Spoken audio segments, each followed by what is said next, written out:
Hi, my name is Tiffany Morales. I am going to present to you uh, the mind body connection, which has been with me throughout my life, but I didn't really realize the connection until recently.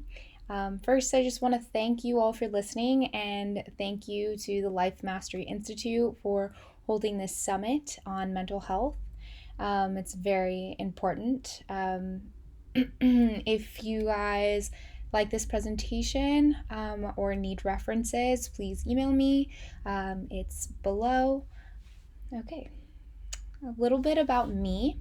I have played USA volleyball throughout my life. Some of the highlights were playing USC collegiate on the USA collegiate national team, and we played in China. We I really felt a bond with the team there. And then I played in the first Youth Olympic Games in Singapore, which was incredible because it was all of these players from different regions of the world getting together to play their sport. And they were all 18 and under, and it was just a wonderful experience. And then I also played USA Beach, which was incredible too. Mostly, we got to play people from all over the United States, or play with people from all over the United States. Anyways, these experiences have really shaped me and shaped my mind, as well as, made me the athlete that I am today. One thing that I did learn from readings as a part of, the USA program was a reading called Mindset: The New Psychology of Success by Carol Dweck. I suggest you guys read it because it is a book that tells you about the growth mindset versus the fixed mindset. As you can see in the image in the corner, the fixed mindset is failure is the limit of my ability. Whereas the growth mindset, failure is just an opportunity to grow. It's an opportunity to learn and to overcome setbacks. And so this book really ingrains that we all have exponential potential. And we just have to have the mindset to continue to understand uh, that not everyone is going to succeed the first time. That it takes hard work and dedication. It's a lifestyle. So I played for the University of Michigan. We From my freshman year, I started as a libero. We went to the NCAA Final Four. Great experience to compete against high level athletes. And we lost to the champions, Texas, that won it all. And, I've gotten a lot of awards for being a libero, a defensive specialist, um, and then also some academic awards from the Big Ten. And then also during my time at Michigan, I got to be a research assistant in the motivational psychology, um, and I got to see how an experiment is ran, how to collect data, and how to analyze it, which was an incredible experience in the psychology field. I got my bachelor's of arts in psychology. I really could tell from the sophomore year that I wanted to be a psychologist. Um, I could tell because there was hardships that I've been through. There was hardships that I can see every athlete um, was going through. So I not only wanted to be a psychologist, I wanted to be a sports psychologist. Um, and that's a little bit of what I am doing now. Um, so I also got to play 1 year of beach for Pepperdine University. Um, as some may know, that you get to play 4 years of one sport and then a fifth year of another sport. So I got to play beach volleyball, which was very high level. The coaches wanted to create this competitive yet supportive team, and it was a great experience. We made it to the NCAA finals. We lost to USC, um, and then we also won our conference, the West Coast Conference. And then, I also, completed my Master's of Arts in Clinical Psychology, where I really got to see, um, the field grow on me, and learn about disorders and mental health and how we can treat, and how, there's a stigma in this world, that seeking out treatment, seeking out therapy is shown as weakness. However, as I think we're starting to really learn, and I think, it's starting with adolescents and young adults, that therapy is not something that should be taboo. It's something that should be supported, and something that you can really grow um, with, especially if you have, a serious mental health issue. Seeking some sort of help is always, a good thing. I did my dissertation, or did my, sorry, grant proposal on substance use in collegiate athletes. I found that substance abuse for student athletes is higher than any other college student, even Greek life.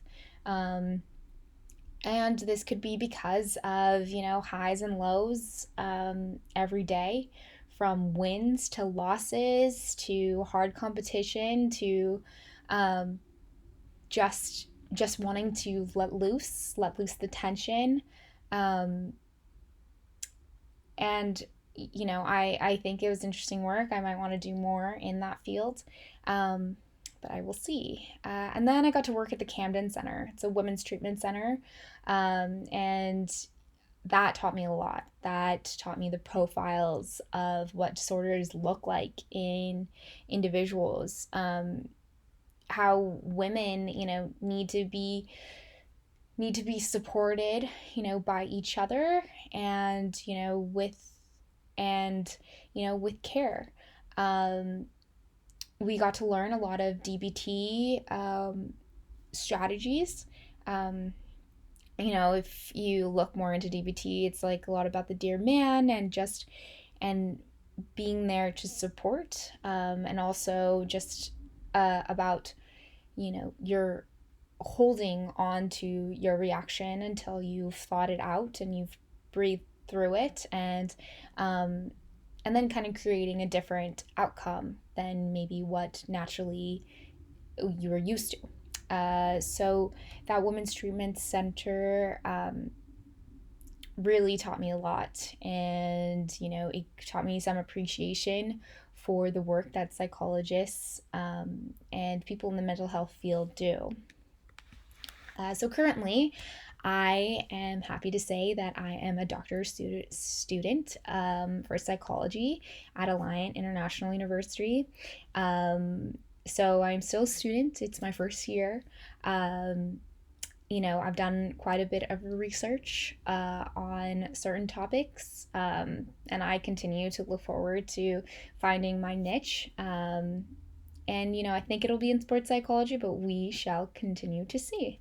Right now, I am working as a practicum student for CHE Behavioral Health Services, which is psychologists that work in nursing homes.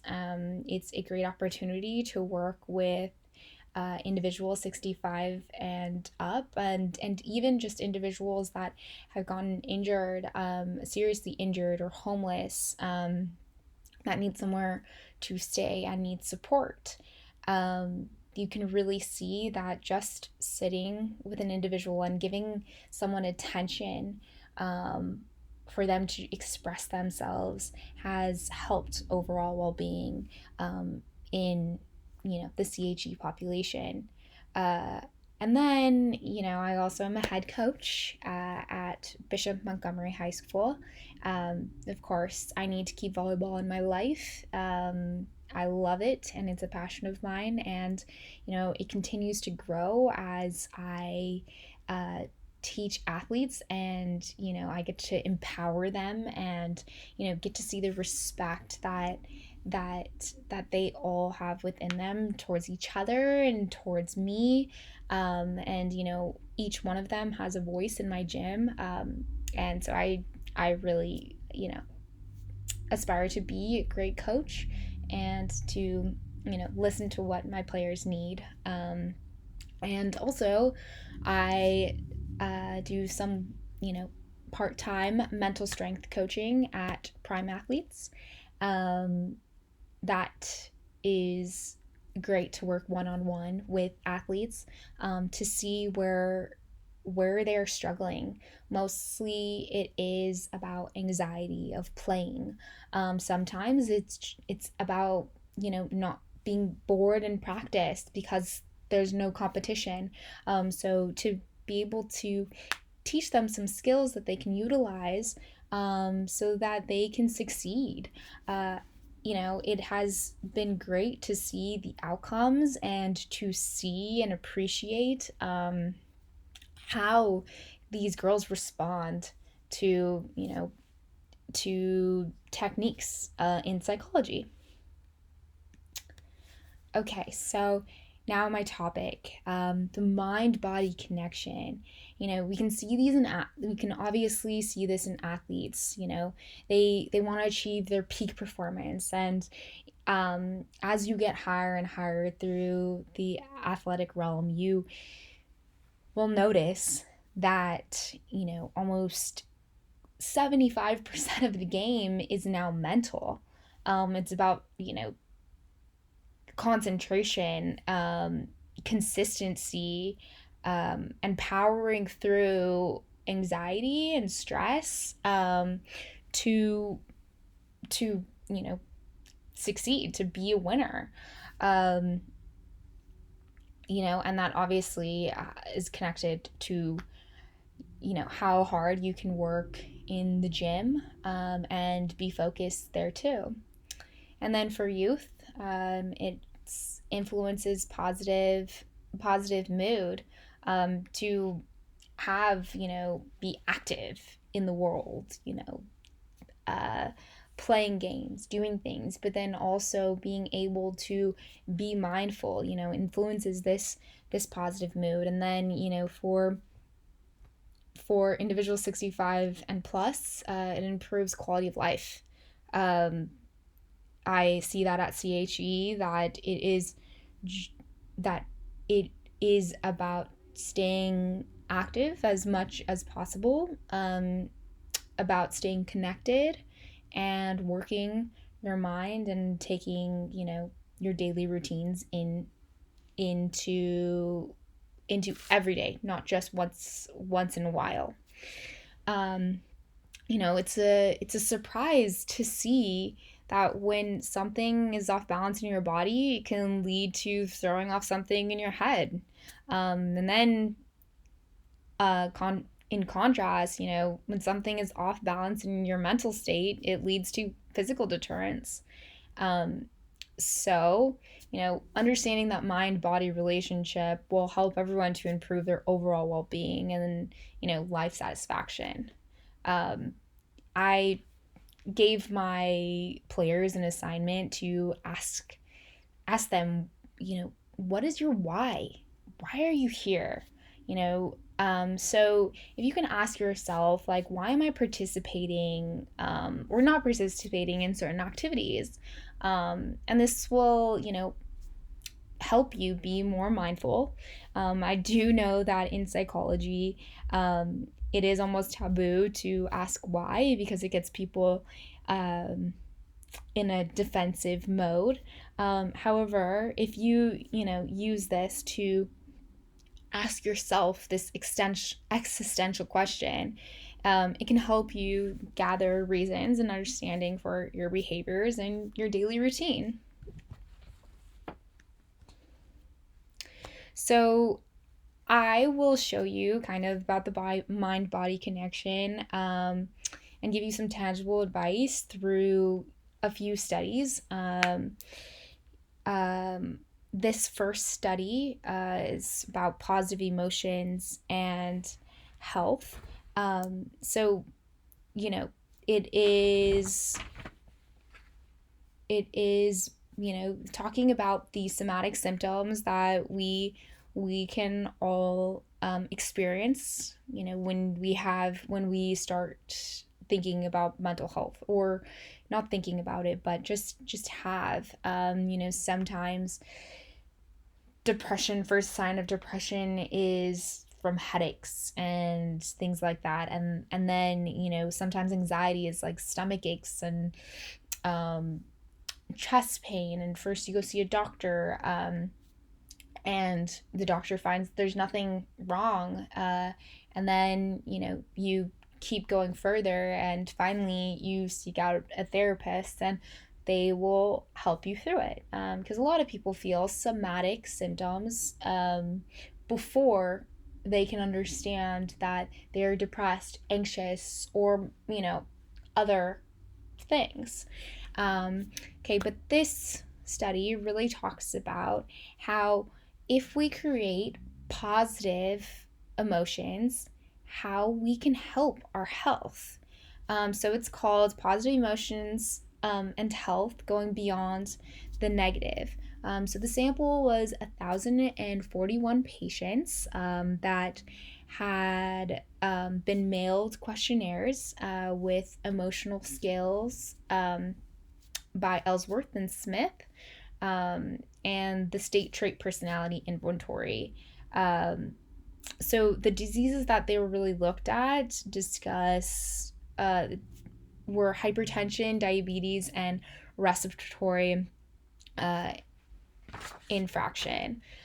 So you can see that higher levels of hope was associated with decreased likelihood of hypertension and diabetes. I mean, this shows you that just by kind of your mood and creating this hopeful outlook in life, it it can be profoundly shown in diseases. Um, you know, you're less likely to have hypertension and diabetes, which are very prevalent in the 60 plus population. I've noticed at working in the nursing homes. Um, so these positive emotions play a proactive role in preventing diseases. So think about that when you are looking at your life, and you're looking at it through this negative lens. Try and switch that mentality to think about it in hopeful, what's possible, and optimism. Um, Overall, working to improve your mental health has shown to also improve your physical health, while trying to improve your physical health also can improve your well being. So it's this beautiful dance, and if you are watching any of these presentations from this summit, you are taking part on that journey of learning skills to improve on any mental health concerns. So, again, I congratulate you guys for watching and being a part of this summit. Um, the second review, so this was a culmination of a lot of different studies. So it's a review on physical activity and mental health. This one I found very interesting. A national study found that 60% of the population were inconsistent with being physically active, and mostly were inactive, um, which means that a lot of of individuals feel, probably overwhelmed with their schedule and don't seek exercise or any sort of physical activity to decrease their stress. Um, it's difficult. I understand, to add something in when you already feel like you have a packed schedule. However, it has shown you know, um, to decrease your stress, as well as here. They use the Beck depression inventory and the Spielberg state trait anxiety inventory to get the levels of depression and get the levels of anxiety. And studies have found that exercise decreases depressive symptoms and reduces anxiety symptoms. So that's huge. Just being active can reduce those mental health concerns, some mental health concerns. Um, I definitely do not want to say all, but if you are active, even for short term physical activity, it's comparable to long term physical activity, which was 10 weeks. Um, so it's important. The greatest improvements are when paired with uh, psychological therapy, and this makes sense because, as I said, um, treatment and gaining skills, and gaining a toolkit of skills can also help with those symptoms, um, and make them all manageable. So overall, these first findings are incredible. Just to implement a little bit of activity into our daily routine, um, can help with mental health concerns, can help with symptoms of depression and symptoms of anxiety. And then my last point here that I found in this review, is kind of for athletes, to be aware of. Findings also show that overtraining was associated with the onset of depressive symptoms. So fatigue, being overwhelmed, stress, lack of concentration. These are things that are occurring when athletes overwork themselves, or not even overwork themselves, but they go from being in a off season to maintaining, to being in preseason, which it's you're trying to really build up very quickly, and you're spending a lot of time in the gym, on the field, playing your sport, which so you don't have as much time in leisure time. And so I think athletes and coaches need to be aware of this mental health concern, in increasing their training regimens. A story of mine that I had when I was training, I definitely felt this mood disturbance, when I was over exercising, during the off season, actually. Um, I really wanted to make sure that I made huge strides for the season to come. So I was working in the gym just like everyone else, as well as doing physical therapy, to because I had a shoulder surgery, and X, Y, and Z. But I was drained. Mentally, physically. Um, I felt isolated, because I thought I was the only one on this journey.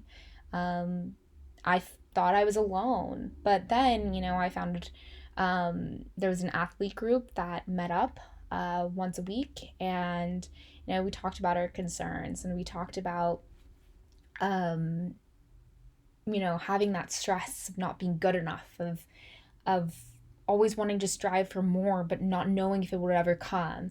Um, and and that was overwhelming to everyone, but knowing that we had a support group definitely helped.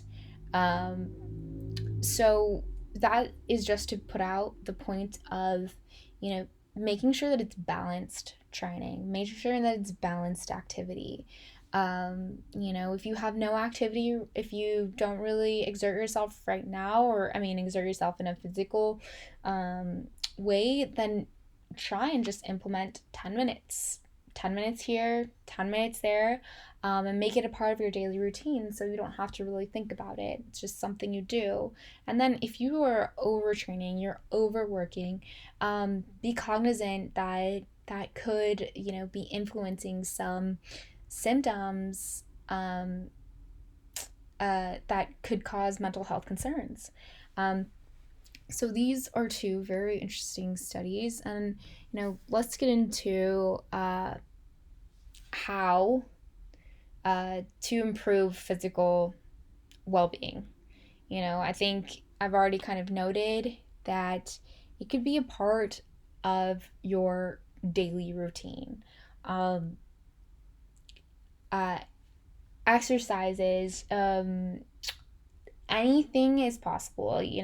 I read another study that kind of compared strength and lifting to cardio to stretching and yoga, and no matter what, they found this consistency that they that all of these exercises, all of this physical activity will promote a reduction in depressive or anxiety symptoms.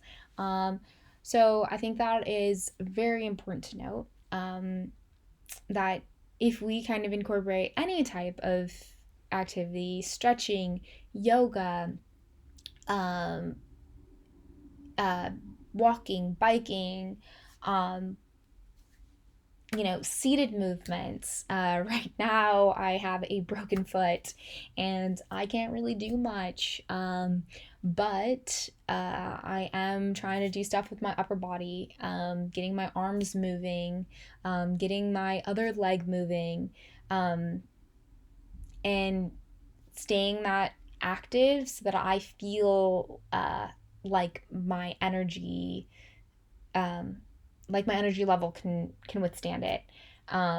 Not because I get tired very quickly now.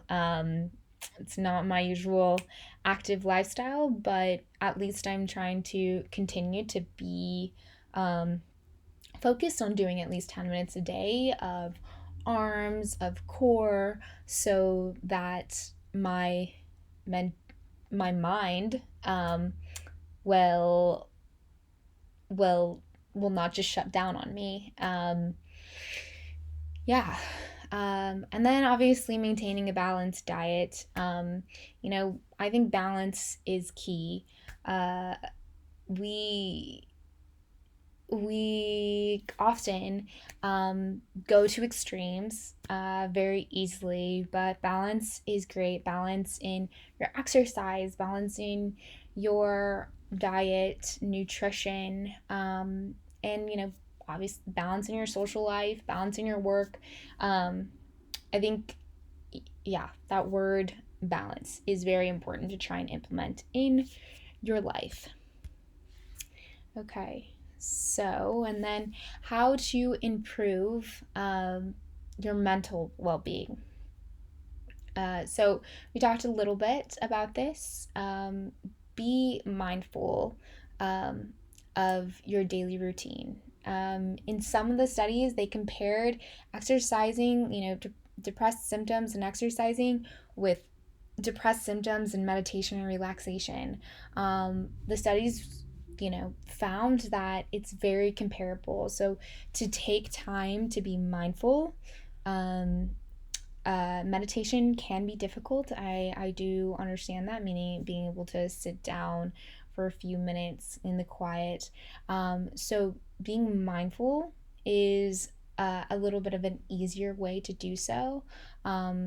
This means that you kind of sit for a second, scan your body, scan what you're feeling for the day, um, and then, goes on to taking breath training, So I really like to practice the breathing in for 4, holding for 4, and then out for 4.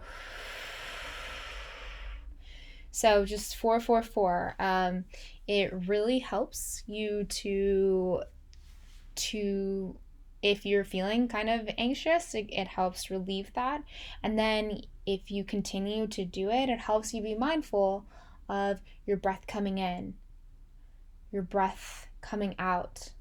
Um, and that just kind of gets you to the here and now. A lot of mindfulness is about getting you to the here and now and making you present, which can improve your overall experience of the day, improve your life satisfaction, because you're present. You're here with your feelings. You're here with the people that you're with.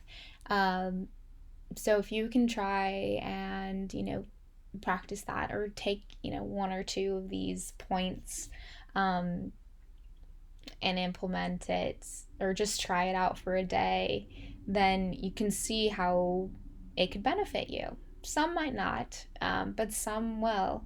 The one that I really like to do, is a gratitude list. um, yeah, this I enjoy doing at the end of the day. It kind of makes me feel like the day was complete. And if I ever had any turmoil during the day or during the week, and I write down everything that I was grateful for, it could be just the sun came out today, or um, I mean, I really like to talk about my relationships and my friendships, um, and my family, but it doesn't have to be about that. It could simply be, I'm thankful that I cleaned my room today. I'm thankful that the coffee lady gave me, extra an extra shot in my coffee. Just being thankful, in positive psychology, it is a huge part. Excuse me. It is a huge part of positive psychology to do this gratitude list, or be grateful and write it down or express it in some way. Um, I remember a study did did it for participants did a gratitude list for a month, and they were feeling happier and more satisfied with their life. Their their original traits, their traits at the start to the traits at the end of the month, were, you know, developed leaps and bounds. Meaning the traits of being happy, uh, of caring about what's a part of their life. So so it really plays a factor. It plays a role in how we see life. Sometimes those negative thoughts just come in, and they cycle. But if we write down, the things that have really impacted us in a positive way, then we can remember that those were big, that those made an impact, and they'll be with us forever.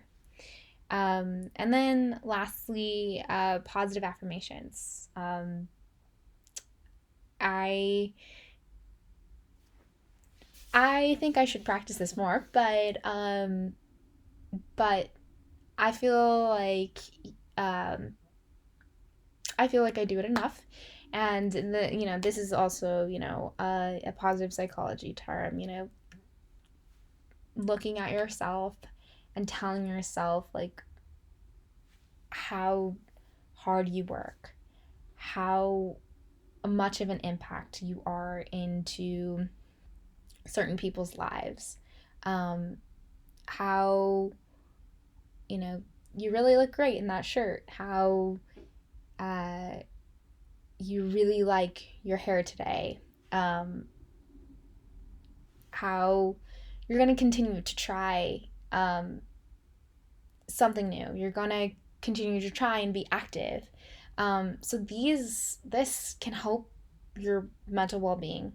Um, if you choose even just one positive affirmation to say to yourself, either at night or in the morning or in the middle of the day, um, it will help you be happy with who you are and, you know, what you're here for, because all of us have a purpose to make connections um and to be a part of this world. So to improve our mental well-being, um, we there are many factors that can help. Um, these are just a few examples. Um, you can look online for way more. You can look for some CBT things, so cognitive behavioral therapy, which can kind of teach you about, you know, your brain and how it kind of elicits these responses, and how, maybe if you change the you challenge the thoughts that are in your head, then we can change the behavior, or we can think about the behavior and and the thoughts combined, and make better decisions. So like I said, all of these will improve your mental well-being.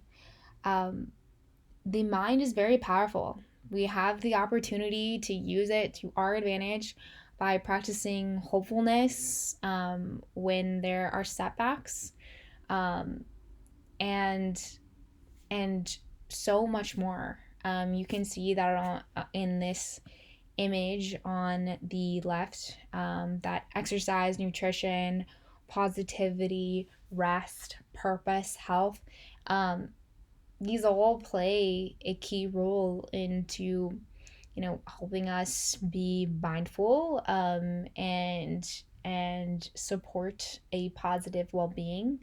um, your your body and mind are really linked. I can really see it with the nursing home population, that that they when they get stimulated, meaning someone's engaging with them, and they feel like their stories really matter, and and that you know my supervisor does a really good job at harnessing um, some some qualities that they have experienced, or coping mechanisms that they have elicited and in the past, and talking about them. Not talking about them specifically, but asking, how did you get through that in the past? Do you think that we can implement some of those strategies right now? Because being in a nursing home is difficult. Got changes in life patterns, changes in roommates, personalities. Your independence is gone, so it's challenging, and they most of the individuals that we get to talk to, I get to sit and co-therapy with my supervisor. They are very genuinely thankful that that they get to talk to us, that they get to have this experience to like let themselves remind themselves that they are powerful beings. So like I said, find ways that work for you to use your mind and body to your advantage. One way is to instill a hopeful perspective and be mindful of your daily routine. Remember that optimism study. Remember that you know working to be hopeful about maybe tomorrow, about a job interview, about a relationship. It's going to build positivity and a protective factor against diseases. It's found in studies. And then remember the mind body connection can sway back and forth as stressful events occur or injuries happen. But as long as you're motivated to improve your overall well being, in many cases, you can improve your mental and physical health.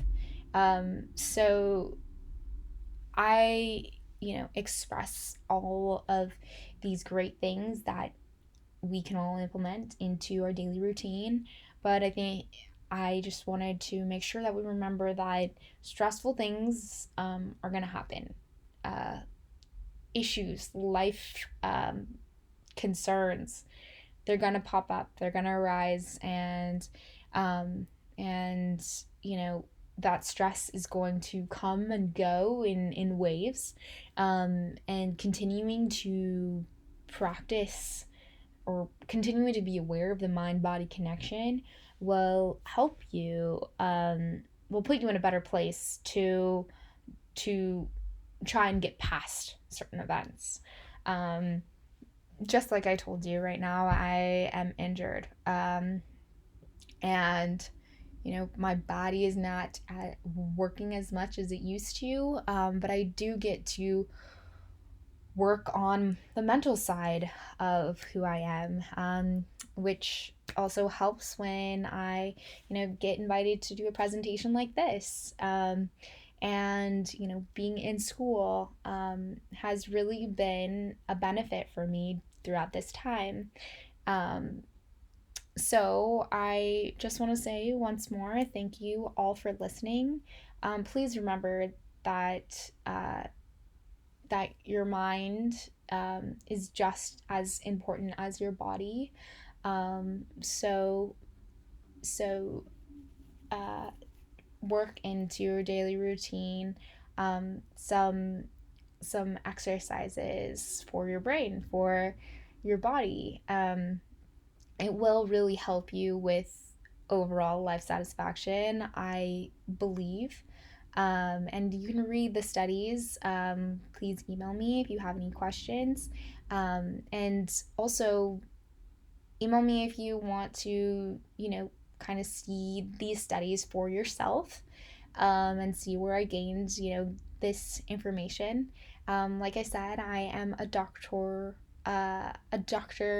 doctorate student, so I still have a while to fulfill my my psychology degree, but I am on my way there, and I want you guys all to be very aware that um, you have this great quality in you, um, because you even decided to watch this presentation, watch other presentations, and really grow from them. Uh, Thank you all for listening, and thank you for being supportive with my presentation. Okay, goodbye.